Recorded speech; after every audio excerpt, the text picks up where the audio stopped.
Halo teman-teman, pernahkah kalian belajar menggunakan buku, menonton video pembelajaran, atau melihat guru menggunakan global dan gambar saat menjelaskan materi? Semua itu merupakan bagian penting dalam proses pembelajaran.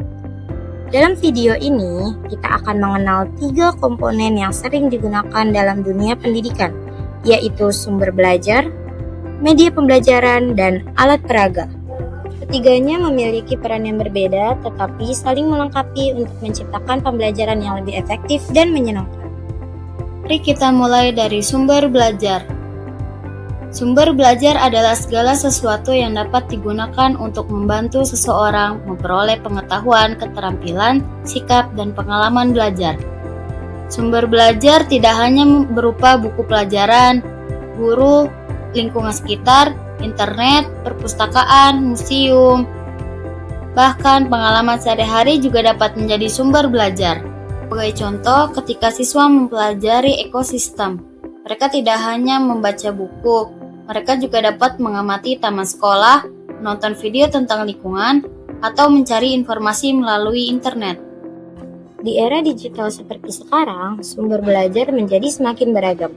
Teknologi memungkinkan siswa mengakses informasi kapan saja dan di mana saja, melalui komputer, tablet, maupun smartphone.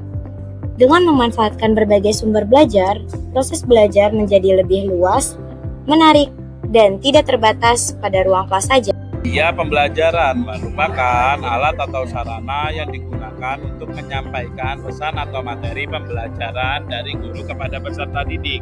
Tujuan penggunaan media pembelajaran adalah agar materi lebih mudah dipahami dan menarik perhatian siswa. Media pembelajaran dapat berupa gambar, video, audio, presentasi digital, animasi, aplikasi pembelajaran, hingga platform pembelajaran online. Misalnya, ketika guru menjelaskan sistem tata surya, penggunaan animasi dapat membantu siswa melihat pergerakan planet lebih jelas dan lebih mudah dipahami oleh siswa. Dalam konsep ICT for Learning, media pembelajaran berbasis teknologi memiliki peran yang sangat penting.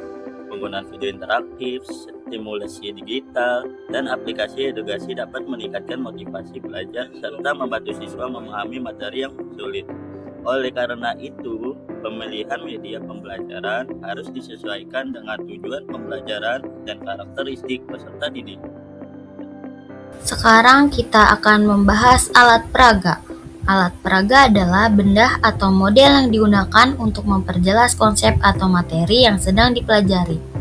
Alat peraga membantu siswa memahami suatu yang abstrak menjadi lebih konkret dan mudah dipahami. Contohnya adalah global untuk menjelas bentuk bumi, kerangka manusia untuk mempelajari sistem rangka, atau model bangunan ruang dalam pelajaran matematika. Saat ini, alat peraga tidak hanya berbentuk fisik. Dengan perkembangan teknologi, terdapat pula ada peraga digital seperti model 3 dimensi, simulasi virtual, dan augmented reality yang dapat ditampilkan melalui perangkat elektronik. Penggunaan alat peraga membuat siswa lebih aktif dalam belajar karena mereka dapat melihat, mengamati, bahkan berinteraksi secara langsung dengan objek yang dipelajari.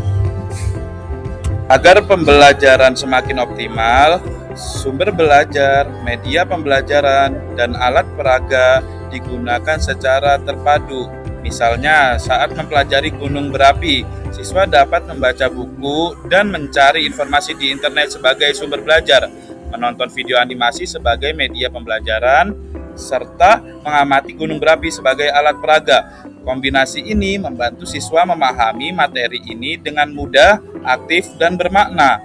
Dari penjelasan tadi, kita dapat memahami bahwa sumber belajar adalah segala sesuatu yang menjadi tempat memperoleh pengetahuan. Media pembelajaran adalah sarana untuk menyampaikan materi pembelajaran, sedangkan alat peraga adalah benda atau model yang membantu memperjelas materi yang dipelajari. Dalam pembelajaran berbasis ICT, ketiga komponen tersebut dapat dipadukan untuk menciptakan pengalaman belajar yang lebih menarik, interaktif, dan bermakna. Mari manfaatkan teknologi secara bijak agar proses belajar menjadi lebih efektif dan menyenangkan. Terima kasih telah menyaksikan video ini. Sampai jumpa pada pembelajaran berikutnya.